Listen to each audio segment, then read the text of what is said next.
Millionaire arrives home unannounced and sees the stepmother forcing his daughter to walk on shards. If you enjoyed this story, subscribe to the channel and type love in the comments. A beautiful piece of good news may come your way very soon, and don't forget to tell us where you're watching from. The black Mercedes purred to a stop in the circular driveway of the sprawling colonial mansion in Westchester County. Richard Blake, 40 years old and worth more than most small countries' GDP, stepped out into the October afternoon, his Italian leather shoes clicking against the stone pavers. He'd cut his business trip to Chicago short by 2 days, eager to surprise his 7-year-old daughter Chloe and his wife Victoria with an early return. Something felt wrong the moment he opened the front door. The usual warmth of his home, the soft classical music Victoria always played, the lingering scent of vanilla candles, the gentle hum of domestic tranquility, was absent. Instead, an uncomfortable silence pressed against the mahogany walls like a held breath. Richard loosened his Hermes tie and called out softly, not wanting to startle anyone if they were napping. "Victoria? Chloe? I'm home early?" No response. He set his briefcase down on the marble-topped console table in the foyer beneath the crystal chandelier that had belonged to his first wife, Sarah. The afternoon light, streaming through the tall windows, cast long shadows across the Persian rugs, and something in those shadows made his businessman's instincts prickle with unease. Then he heard it, a sound that made his blood freeze in his veins, a small, muffled sob, then another, coming from the sunroom at the back of the house. Richard moved through his home like a stranger, his footsteps muffled by the expensive carpeting. The sobbing grew clearer as he approached the glass-walled room where Victoria grew her prized orchids. His heart hammered against his ribs as he rounded the corner, and what he saw there would haunt him for the rest of his days. His daughter Chloe, tiny and fragile in her pink dress, stood in the middle of the sunroom floor. Around her feet lay scattered pieces of what had once been a beautiful ceramic vase, sharp, glittering shards that caught the afternoon light like malevolent jewels. But that wasn't what made Richard's world stop spinning. Victoria, his wife of 3 years, stood behind the little girl with her arms crossed, her usually warm blue eyes cold as winter ice. Her platinum blonde hair was pulled back in a perfect chignon, not a strand out of place, her cream-colored sweater and pearls making her look like she'd stepped from the pages of Town & Country magazine. But her voice, when she spoke to the trembling child, carried the venom of a striking snake. "I told you, Chloe," Victoria said with deadly calm.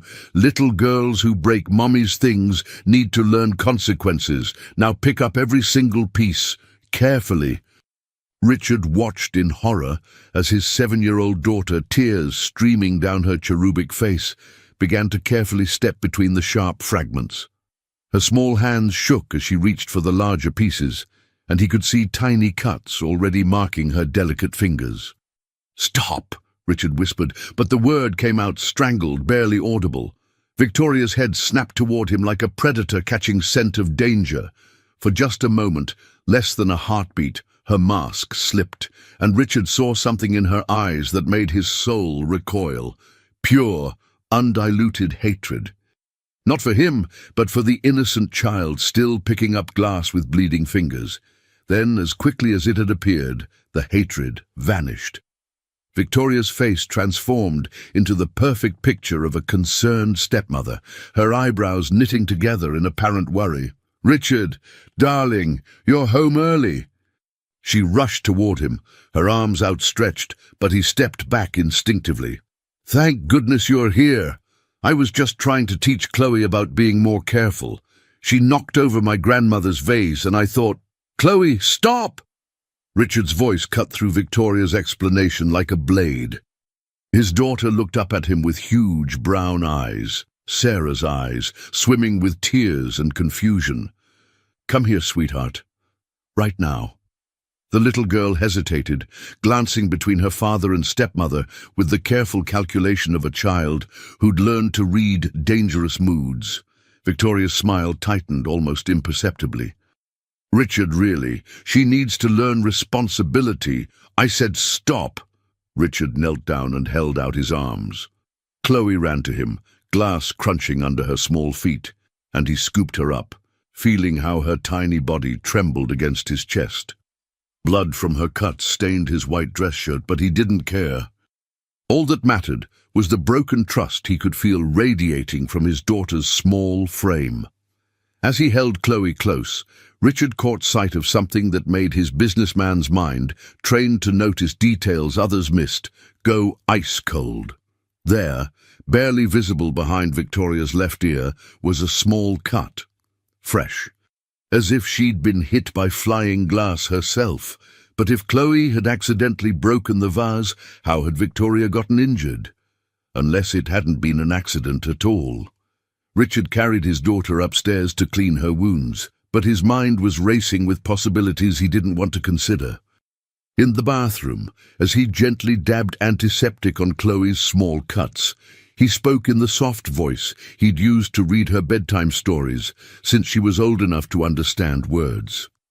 "Chloe, sweetheart, can you tell Daddy exactly what happened with the vase?" The 7-year-old looked up at him with those enormous brown eyes, and for a moment he saw not his baby girl, but a small person carrying a weight far too heavy for her shoulders. "Victoria said I broke it," Chloe whispered. "But Daddy, I was in my room playing with my dolls when I heard the crash." The bottom dropped out of Richard's world. Dr. Amanda Chen had been practicing pediatric psychology for 15 years, and she'd seen enough damaged children to recognize the signs immediately. The way 7-year-old Chloe Blake sat in her office chair, small shoulders hunched, hands clasped tightly in her lap, eyes darting nervously toward the door, told a story that didn't need words. "Your daddy says you've been having some scary dreams lately," Dr. Chen said gently, settling into her chair across from the child. The office was designed to put children at ease, soft colors, comfortable furniture, and walls lined with books and toys, but Chloe seemed immune to its calming influence. Richard Blake sat in the corner, his usually commanding presence diminished by worry. 3 days had passed since the incident with the vase, and his daughter had barely spoken above a whisper. She flinched whenever Victoria entered a room and had started wetting her bed again, something she hadn't done since her mother Sarah's death 4 years ago. "The dreams aren't scary," Chloe said quietly, her voice barely above a murmur. "Mommy Sarah visits me in them. She tells me things." Dr. Chen leaned forward slightly, her professional instincts sharpening. In her experience, when traumatized children spoke about deceased parents visiting them in dreams, they were often processing feelings they couldn't express while awake. "What kind of things does she tell you, sweetheart?" Chloe's small fingers twisted together in her lap. "She says to be careful around Victoria. She says Victoria put medicine in her tea that made her sick. The temperature in the room seemed to drop 20 degrees. Richard felt the blood drain from his face as his daughter's words hit him like physical blows. Sarah had died of sudden cardiac arrest, a tragic but not uncommon occurrence for someone with her previously undiagnosed heart condition. At least, that's what the doctors had told him. Dr. Chen's expression remained carefully neutral, but Richard caught the slight tension that appeared around her eyes. "Chloe, these dreams about your mommy, when did they start?" "Right after Victoria married Daddy," the little girl said matter-of-factly. "At first, Mommy just hugged me. But lately she talks more. She says she's worried about me." Richard stood up so quickly his chair scraped against the floor. "Excuse me, Dr. Chen. Could I speak with you privately for just a moment?" While Chloe played with a puzzle in the corner of the office, Richard and Dr. Chen stepped into the hallway. The psychiatrist closed the door softly and turned to face him with the grave expression of someone about to deliver unwelcome news. "Mr. Blake, I need to ask you some difficult questions, and I need you to think very carefully before you answer them." Richard nodded, though every instinct told him he wasn't going to like where this conversation was heading. "Has Chloe ever mentioned anything specific about her stepmother's behavior? Any patterns of punishment or treatment that seemed unusual? Before this week? No, nothing concrete." Richard ran a hand through his dark hair, a habit he'd developed during stressful board meetings. But looking back, Chloe always seemed more reserved around Victoria. I attributed it to normal adjustment issues. It's hard for children when a parent remarries. "What about your late wife's illness? You mentioned she died of cardiac arrest." "Sudden cardiac arrest, yes. She'd been feeling tired for weeks, complained of nausea, some dizziness. The doctors said she must have had an undiagnosed heart condition." Richard's voice caught slightly. "It was completely unexpected. Sarah was only 32, active, healthy. She ran marathons." Dr. Chen was quiet for a long moment, and when she spoke again, her voice was carefully measured. "Mr. Blake, I'm going to strongly recommend that you install security cameras in your home, hidden ones. And I want you to document any unusual interactions between your wife and daughter. You think Victoria is—" Richard couldn't finish the sentence. The implications were too enormous, too devastating to voice. "I think your daughter is showing classic signs of psychological trauma, and her dreams about her mother are remarkably detailed and specific.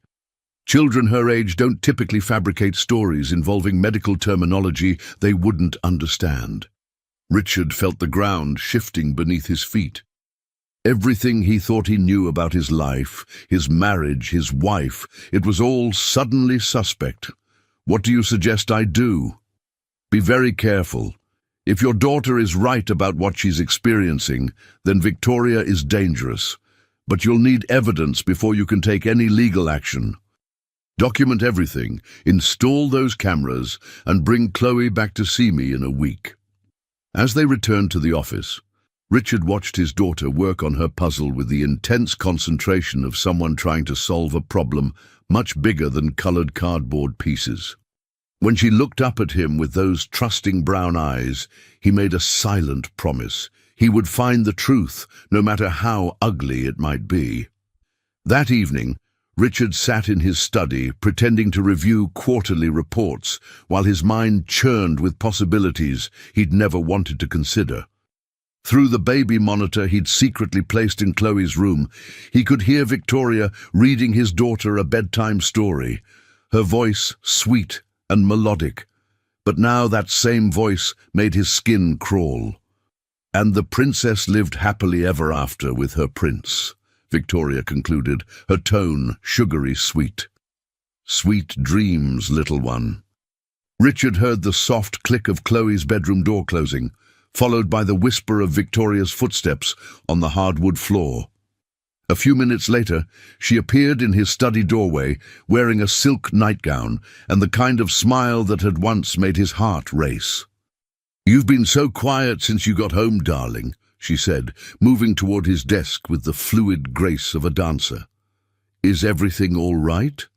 Richard looked up at the woman he'd married, really looked at her, perhaps for the first time. Victoria was undeniably beautiful, the kind of porcelain perfection that graced magazine covers and turned heads at charity galas. But tonight, something in her perfect features seemed wrong, like a painting that was technically flawless, but somehow soulless.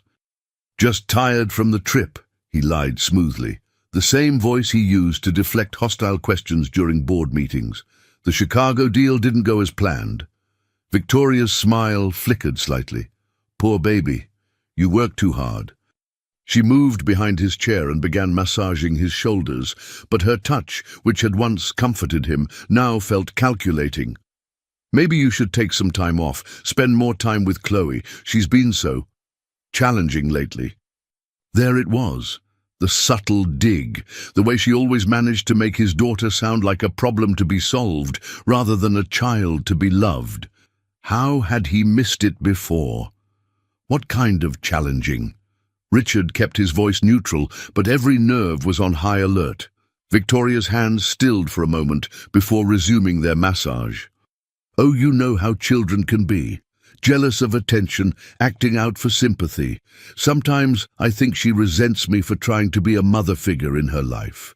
Richard thought about the small cuts on his daughter's hands, the terror in her eyes when she looked at Victoria, the way she'd said she was playing in her room when the vase broke. His next words came out more sharply than he intended. "Has she been having accidents lately? Breaking things?" Victoria's laugh was like silver bells, but something discordant rang beneath the surface. "Children are naturally clumsy, aren't they? Especially when they're seeking attention." Richard turned in his chair to face her directly. "What exactly happened with the vase today, Victoria?"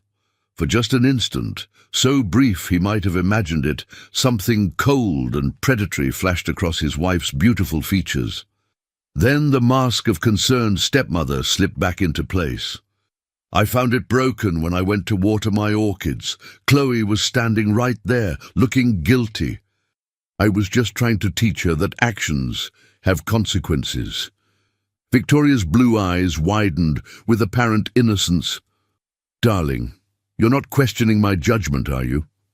The way she said it, with just enough hurt in her voice to make him feel like the unreasonable one, Richard recognized the manipulation tactic. He'd seen similar moves in hostile corporate negotiations. The difference was, this time the stakes weren't millions of dollars, they were his daughter's life. The security company arrived the next morning while Victoria was at her weekly spa appointment and Chloe was at school. Richard told them he was concerned about break-ins in the neighborhood, a lie that came surprisingly easily. Within 4 hours, his home was equipped with tiny, nearly invisible cameras in every major room except bedrooms and bathrooms. That afternoon, Richard picked Chloe up from school himself, something he rarely had time to do. As they drove through the tree-lined streets of their affluent suburb, autumn leaves creating a kaleidoscope of red and gold around them, his daughter sat quietly in her booster seat, staring out the window with an intensity that seemed far too mature for her 7 years. "Daddy?" Chloe's voice was small in the car's leather interior. "Yes, sweetheart." "When Mommy Sarah was sick, did she say anything about Victoria?" Richard's hands tightened on the steering wheel. He'd thought about little else since Dr. Chen's appointment, but hearing his daughter ask the question made it real in a way that terrified him. "What do you mean, baby?" Chloe was quiet for so long that Richard thought she'd decided not to answer. Then, as they pulled into their driveway, she spoke in a whisper. "In my dreams, Mommy says Victoria gave her special tea. She says it tasted funny, but Victoria told her it was good for her heart." The garage door closed behind them with a mechanical hum, but Richard didn't move to get out of the car. His mind was racing through memories he'd buried, conversations he'd dismissed, signs he'd been too grief-stricken and then too infatuated to notice. Sarah had complained about feeling nauseous for weeks before her death. She'd mentioned that Victoria, who was then just a family friend and former nurse, had been bringing her herbal teas to help with stress. Richard had thought it was sweet, a sign of genuine friendship between the two women. But now, "Chloe," Richard said carefully, turning to face his daughter, "I want you to promise me something, okay? If Victoria ever asks you to keep secrets from Daddy, or if she does anything that makes you feel scared or uncomfortable, you tell me immediately. No matter what she says, no matter what she promises or threatens. Can you promise me that?" Chloe nodded solemnly, her brown eyes wide with understanding that no 7-year-old should possess. "She already does, Daddy. She tells me lots of secrets." Richard felt ice forming in his chest. "What kind of secrets?" "She says if I tell you about the punishments, you'll send me away to live with strangers who don't love me. She says you only married her because you needed someone to take care of me, and if I make trouble, you might decide I'm too much work." Every word hit Richard like a physical blow. The calculated cruelty of it, the way Victoria had weaponized his daughter's deepest fear, being abandoned by the only parent she had left, made him understand that he was dealing with someone far more dangerous than he'd ever imagined. That evening at dinner, Richard watched Victoria interact with Chloe with new eyes. To an outside observer, Victoria appeared to be a loving stepmother, cutting Chloe's chicken into perfect bite-sized pieces, reminding her to drink her milk, asking about her school day with apparent interest. But Richard began to notice the subtle undercurrents, the way Victoria's smile never quite reached her eyes when she looked at Chloe, the slight edge in her voice when she corrected the child's table manners, the possessive way she touched Richard's arm whenever Chloe was speaking to him. "Daddy, can you help me with my math homework after dinner?" Chloe asked, her small voice hopeful. "Of course, sweetheart," Richard replied, but before he could say more, Victoria interjected. "Oh, darling, remember you have that conference call with the Tokyo investors tonight. I'll help Chloe with her homework. We girls need to learn to work together, don't we, Chloe?" The way Chloe's face fell, the immediate tension that appeared in her small shoulders, told Richard everything he needed to know. His daughter was afraid to be alone with her stepmother. "Actually, the call was moved to tomorrow," Richard lied smoothly. "I'm all yours tonight, princess." Victoria's fork paused halfway to her mouth, and Richard caught something flickering across her face. Disappointment? Anger? It was gone too quickly to be sure, but the seed of suspicion in his mind grew deeper roots. After dinner, as Richard sat at the kitchen table, helping Chloe with multiplication tables, Victoria busied herself cleaning dishes with unusual vigor. The sound of china and silverware clattering filled the air with barely contained tension. 7 times 8, Richard prompted gently. 56, Chloe answered, but her attention kept drifting to where Victoria stood at the sink, her back rigid with what Richard was beginning to recognize as carefully controlled fury. Later that night, after Chloe was asleep and Victoria had retired to their bedroom claiming a headache, Richard sat in his darkened study, reviewing the day's security footage on his laptop. Most of it showed empty rooms and normal domestic activities. But at 2:47 p.m., while he'd been in meetings in Chicago, the cameras had captured something that made his blood run cold. Victoria had been in Chloe's room, going through the child's belongings with systematic thoroughness. She'd found a small diary hidden under the mattress, a diary Richard didn't even know his daughter kept. Victoria had read it with an expression of pure venom, then torn out several pages and burned them in the fireplace downstairs. What had his 7-year-old daughter written that Victoria needed to destroy? As Richard sat staring at the frozen image of his wife destroying his child's private thoughts, he realized that the woman sleeping upstairs was a complete stranger. Everything he thought he knew about Victoria, about their marriage, about the life they'd built together, had been an elaborate performance. And the most terrifying part was that he had no idea how the show was supposed to end.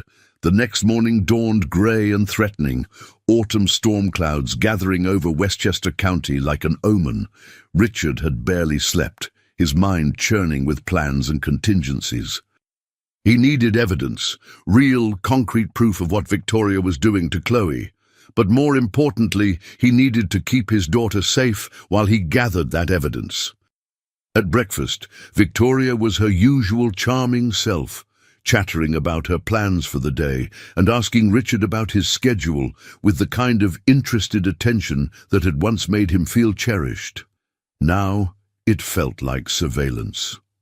"I'm thinking of taking Chloe shopping after school," Victoria said, buttering her toast with precise movements. "She's growing so fast, and her school clothes are looking a bit shabby." Richard felt Chloe tense beside him at the breakfast table.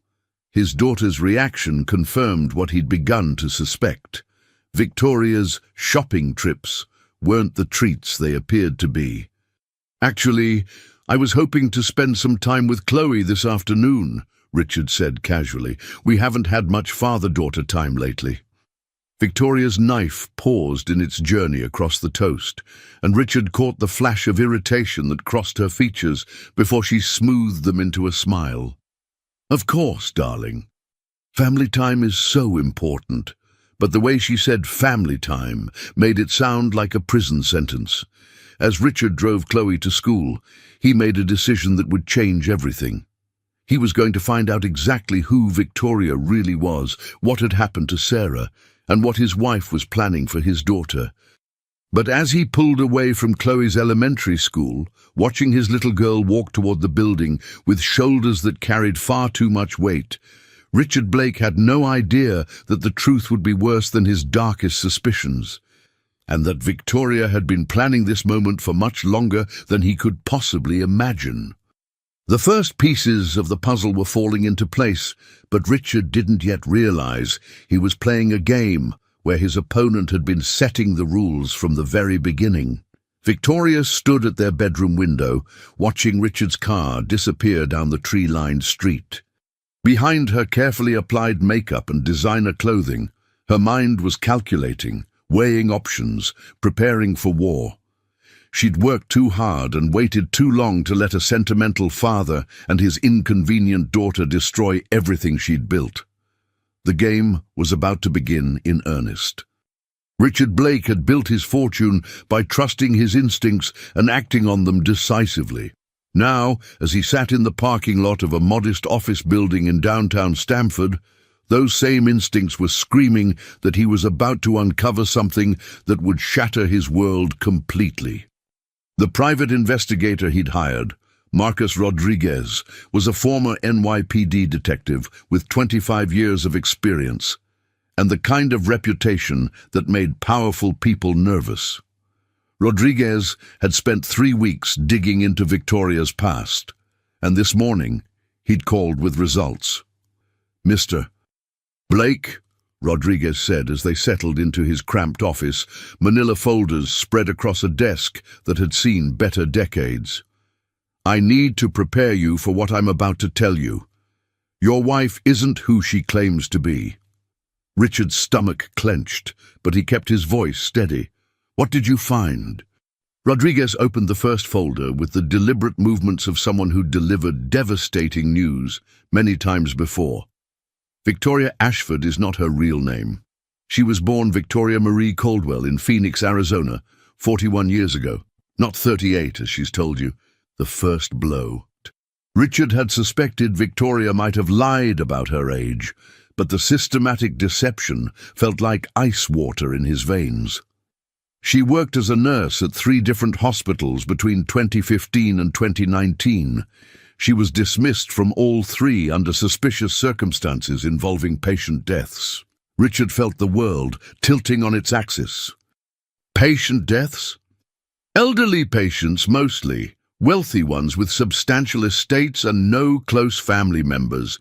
The pattern was always the same: unexplained cardiac episodes in patients who'd been recovering well. But here's the thing, Victoria was smart. She never stayed long enough for anyone to build a solid case against her. Rodriguez pulled out a photograph and slid it across the desk. It showed Victoria in scrubs, looking younger but unmistakably herself, standing beside an elderly man in a hospital bed. The man was smiling, clearly charmed by his beautiful nurse. "This is Harold Westbrook, age 73. He died of sudden cardiac arrest while under Victoria's care in Phoenix. He'd just changed his will to leave her $50,000 for her exceptional kindness during his treatment." Richard's hands were shaking now. "How many others?" "That I could confirm, 7, but I suspect there were more." Rodriguez's voice was grim. "Your wife is what we call a black widow, Mr. Blake.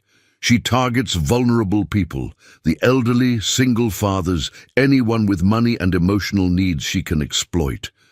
The room felt like it was spinning. Richard thought about Sarah's final weeks, how she'd praised Victoria's attentiveness, how grateful she'd been for the friendship Victoria had offered during her illness. "There's more," Rodriguez continued, his voice gentle but relentless. I found records of a storage unit rented under an assumed name. Victoria visits it monthly, always alone.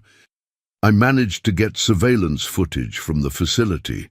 He pulled out another photograph. Victoria entering a storage unit with a cardboard box in her arms. The timestamp showed it was taken just 3 days ago. Whatever she's keeping in there, it's important enough to risk regular visits, important enough to maintain under a false identity.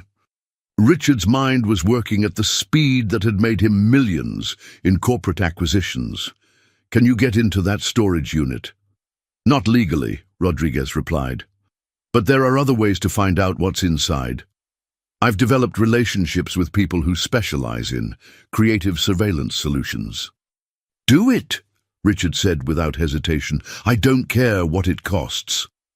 That evening, Richard sat through another family dinner, watching Victoria perform her role as loving stepmother, while his skin crawled with the knowledge of what she really was.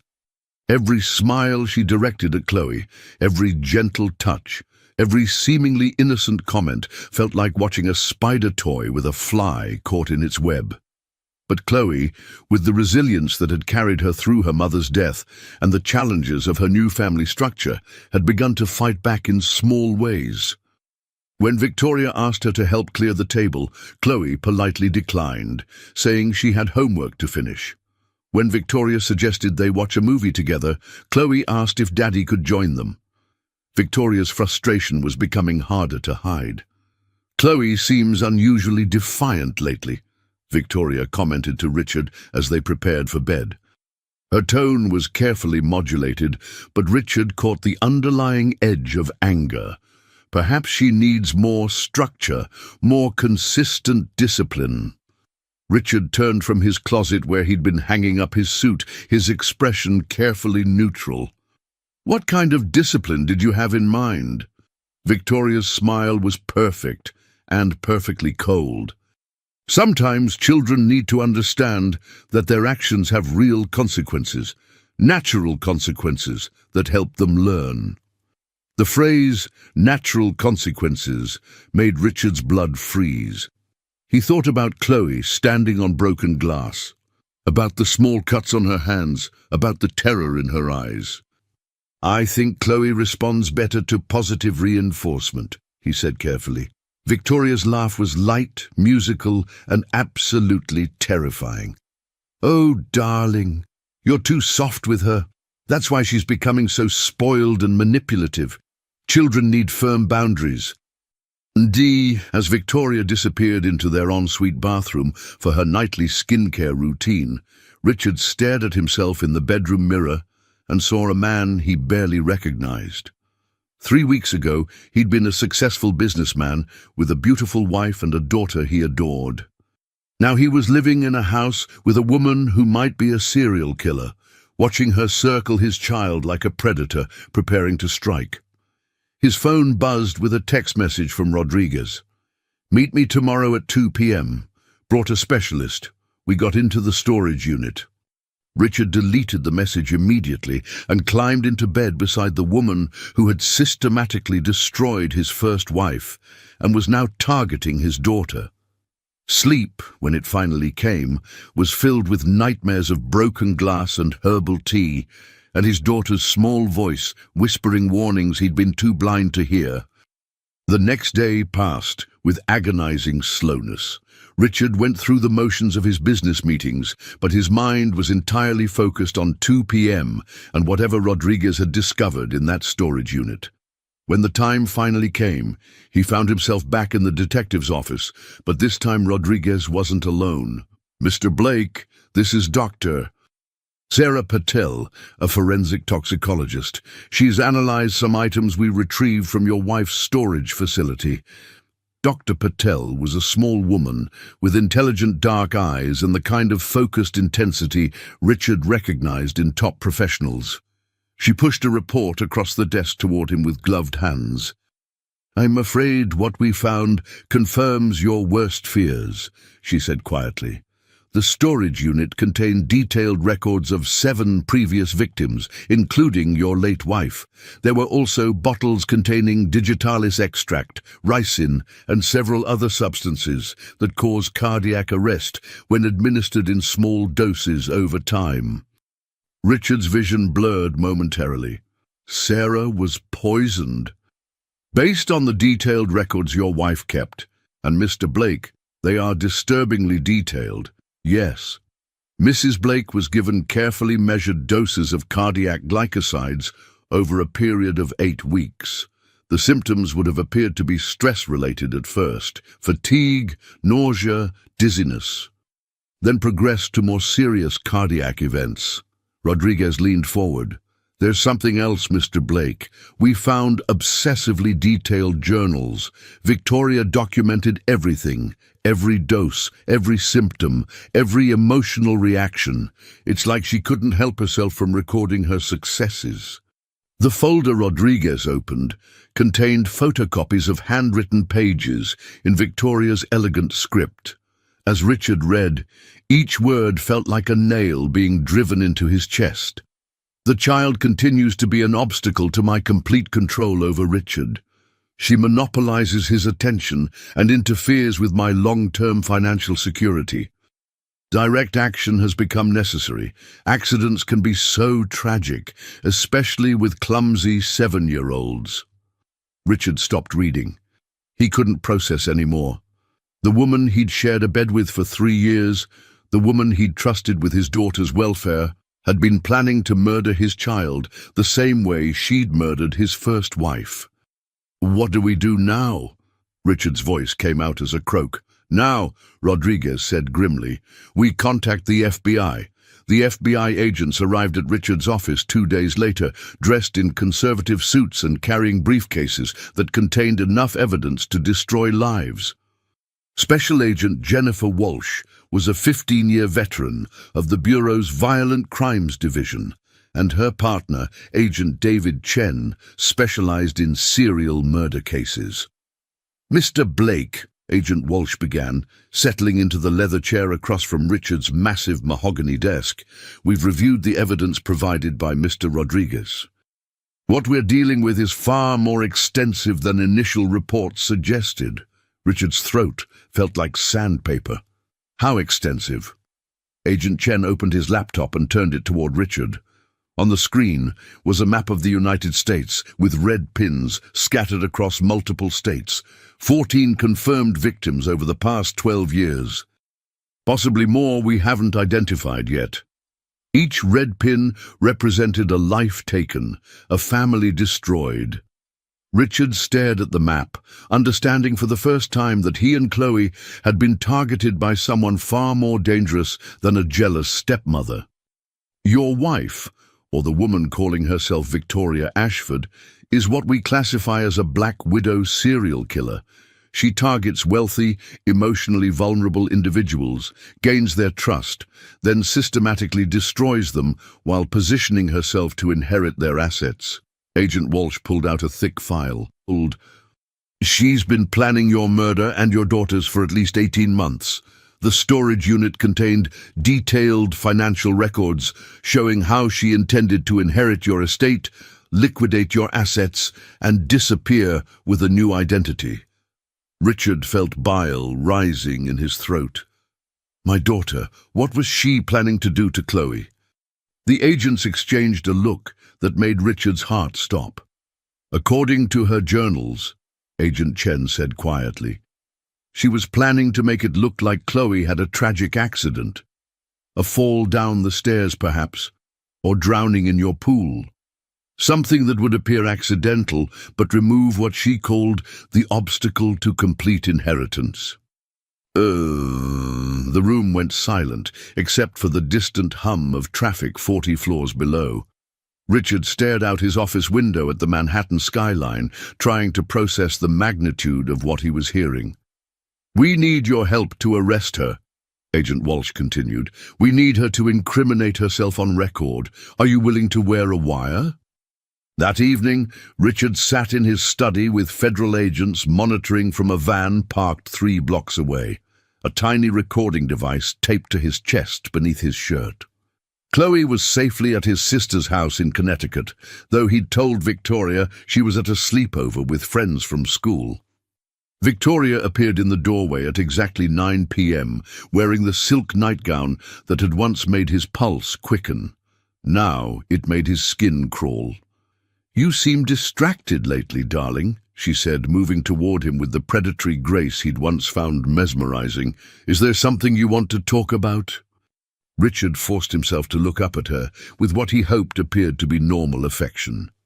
"Actually, there is something. I've been thinking about Sarah a lot lately." Victoria's step faltered almost imperceptibly. "That's understandable. Anniversary dates can be difficult." "It's not the anniversary," Richard said carefully. "I've been thinking about her final weeks, how sick she was, how grateful she was for your friendship during that time." Victoria settled into the chair across from his desk, her posture elegant but alert. "Sarah was a wonderful woman. I was honored to help her through such a difficult period. Tell me again about those herbal teas you made for her, the ones for her heart condition." For just a moment, Victoria's mask slipped. Richard caught the flash of something predatory and calculating in her blue eyes before she smoothed her features back into an expression of gentle reminiscence. Just simple chamomile and lavender. Things to help her relax and sleep better.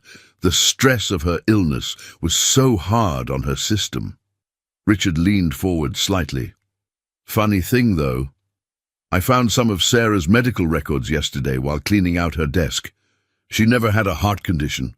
Her last physical showed a perfectly healthy cardiovascular system."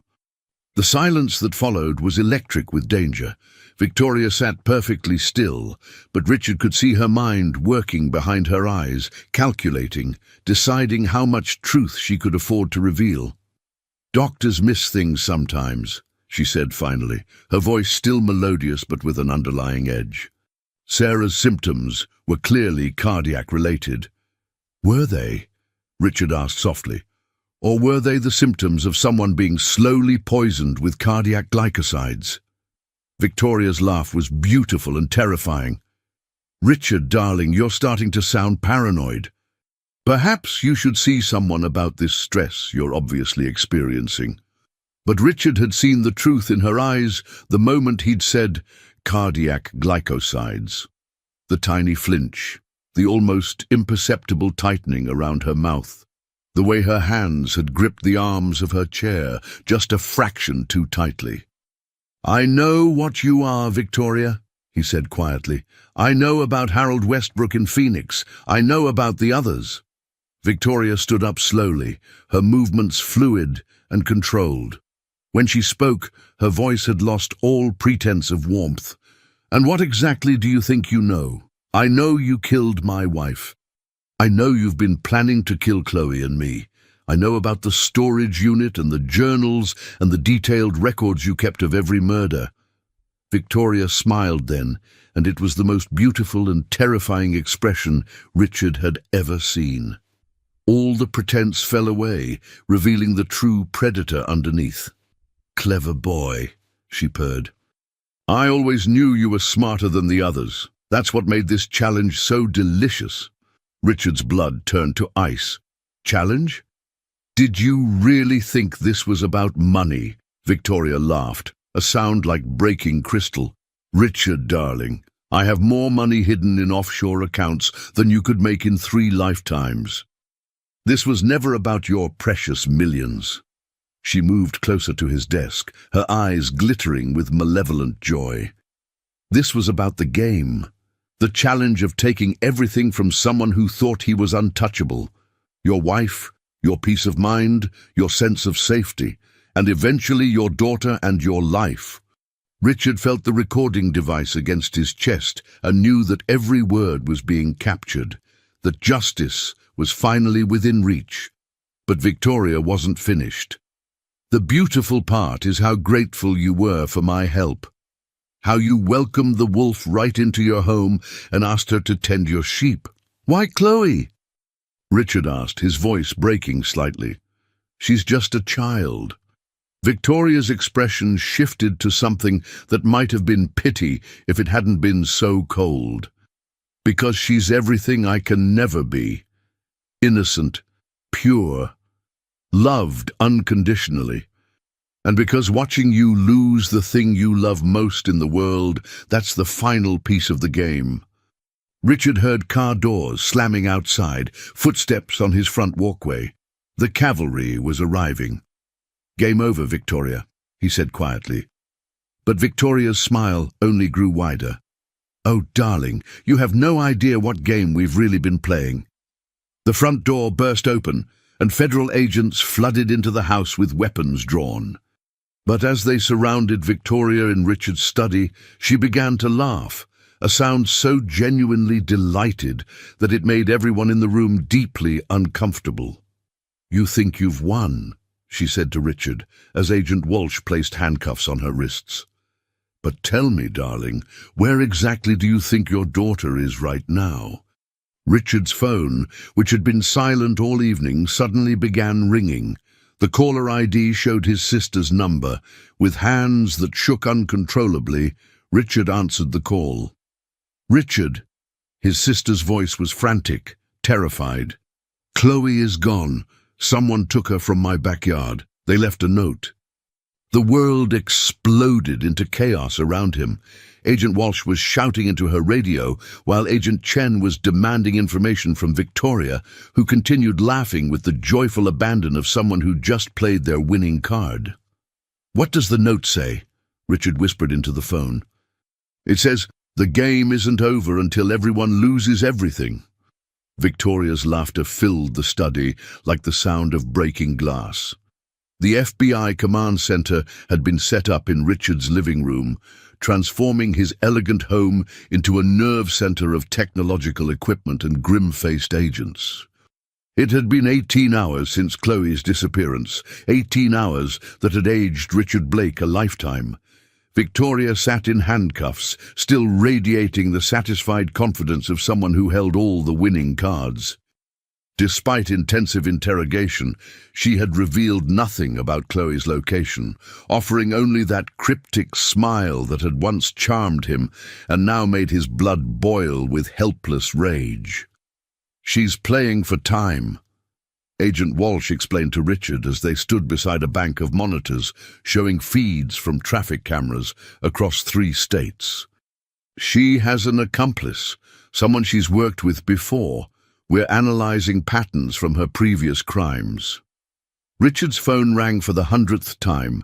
Reporters, friends, business associates who'd heard about the FBI raid. He'd stopped answering after the first dozen calls. Nothing mattered except finding his daughter. "Mr.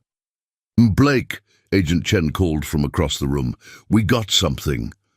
Richard rushed to the agent's side, where Chen was reviewing footage from a traffic camera on Interstate 87 North.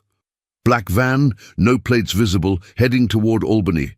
Timestamp shows it passed this checkpoint about an hour after your daughter was taken." "That's heading toward the Adirondacks," Richard said, his mind racing. "Lots of remote cabins, places to hide someone." Agent Walsh was already coordinating with the state police when Richard's phone buzzed with a text message from an unknown number. The message contained only an address and a short note: "Come alone or she dies." "You have 2 hours?" Richard showed the message to the agents, but before they could respond, he was already moving toward the door. "Mr. Blake, you cannot go alone," Agent Walsh called after him. "This is exactly what she wants. She has my daughter," Richard said, his voice carrying the flat certainty of someone who'd made an unalterable decision. "I'm going to get her back." The address led to a cabin 40 miles north of Albany, hidden in dense woods that would have been beautiful under any other circumstances. Richard's Mercedes crunched over gravel and fallen leaves as he approached a structure that looked like something from a Stephen King novel. Isolated, weathered, and emanating an aura of wrongness that made his skin prickle. FBI agents were already in position in the surrounding woods, but Richard had insisted on making the initial approach alone. As he walked toward the cabin's front door, Every step felt like a choice between his daughter's life and his own. The door opened before he could knock. The man who stood in the doorway was perhaps 60, with the kind of weathered face that spoke of hard living and harder choices.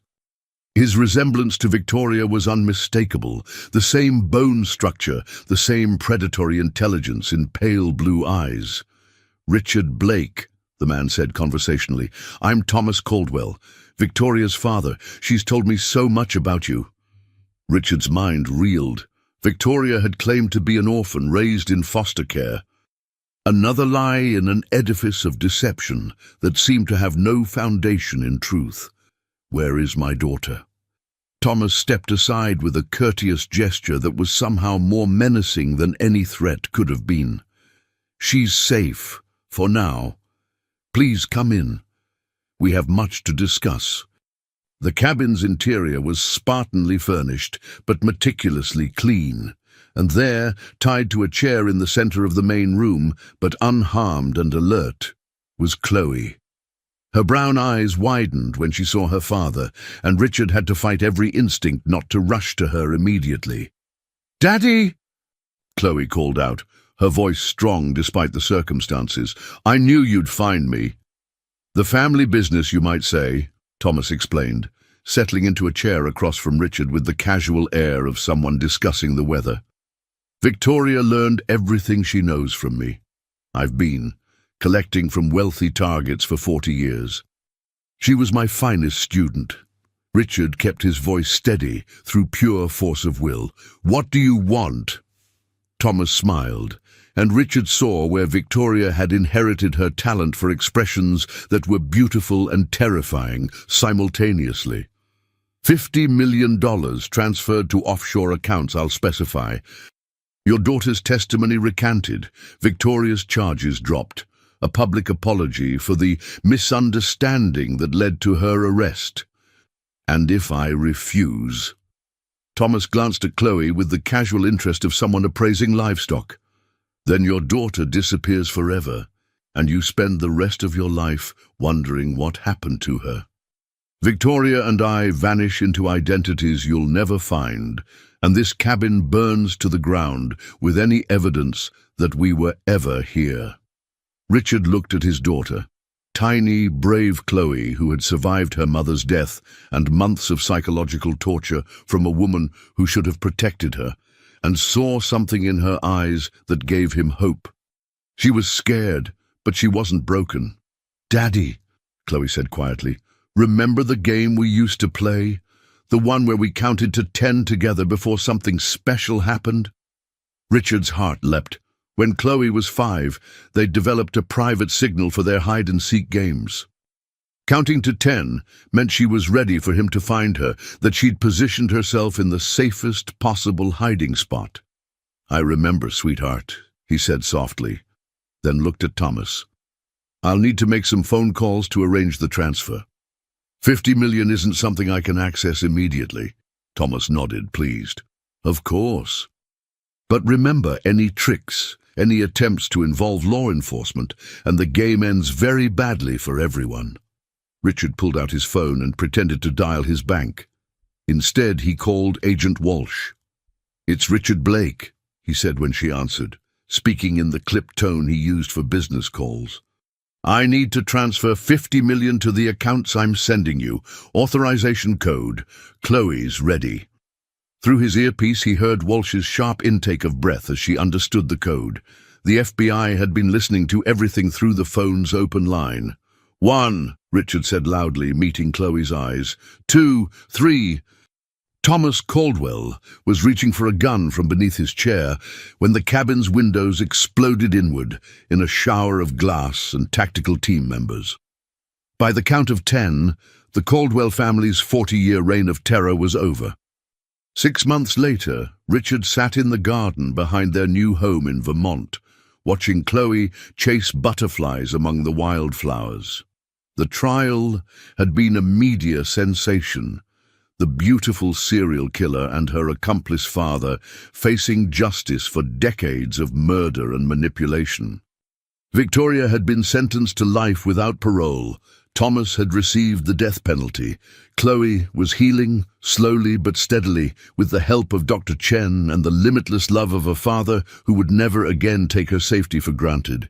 She still had nightmares sometimes, but they were growing less frequent. "Daddy," Chloe said, running up to him with a butterfly resting gently on her outstretched finger. "Look what I found."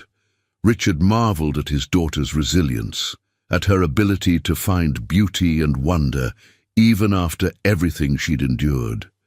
The butterfly's wings were deep orange and black, vivid against her small palm. "It's beautiful, sweetheart. Dr. Chen says butterflies start as caterpillars in the dark, but they don't stay there forever," Chloe said with the profound wisdom that sometimes emerges from children who've seen too much. "They become something beautiful." As the butterfly lifted off Chloe's finger and danced away on the summer breeze, Richard understood that his daughter was teaching him about more than insects. She was teaching him about survival, about transformation, about the possibility of finding light even in the darkest places. Victoria's trial had revealed the full scope of her crimes. 14 murders spanning 12 years, victims across 8 states, a trail of destroyed families left in her wake. But it had also revealed something else, the incredible strength of a 7-year-old girl who had refused to be broken by evil, who had found the courage to testify against the woman who'd tried to destroy her. The media had called it the trial of the century. Richard called it the moment when justice finally caught up with darkness. As father and daughter walked back toward their new home, Chloe slipped her small hand into his larger one. "Daddy, do you think Mommy Sarah knows we're okay now?" Richard squeezed her hand gently, thinking about the dreams Chloe still had sometimes, dreams where Sarah visited to tell her daughter how proud she was of her courage. "I think she knows, sweetheart. I think she's been watching over us this whole time." The setting sun painted the Vermont sky in shades of gold and pink, and for the first time in years, Richard Blake felt truly at peace. The game was over. The players had been removed from the board, and the only victory that mattered was sitting safely in their new home, ready for dinner and bedtime stories and all the ordinary miracles of a childhood reclaimed. Sometimes the darkest storms give way to the most beautiful sunsets. Sometimes justice takes longer than we'd like, but when it finally arrives, it arrives completely. And sometimes a father's love and a daughter's courage are enough to defeat even the most carefully laid evil plans. The Blake family's story of survival had ended not with vengeance, but with something far more powerful, the quiet triumph of love over malice, truth over deception, and hope over fear. In the distance, another butterfly danced on the evening breeze, free and beautiful, and utterly unaware that its simple existence had just helped heal 2 broken hearts.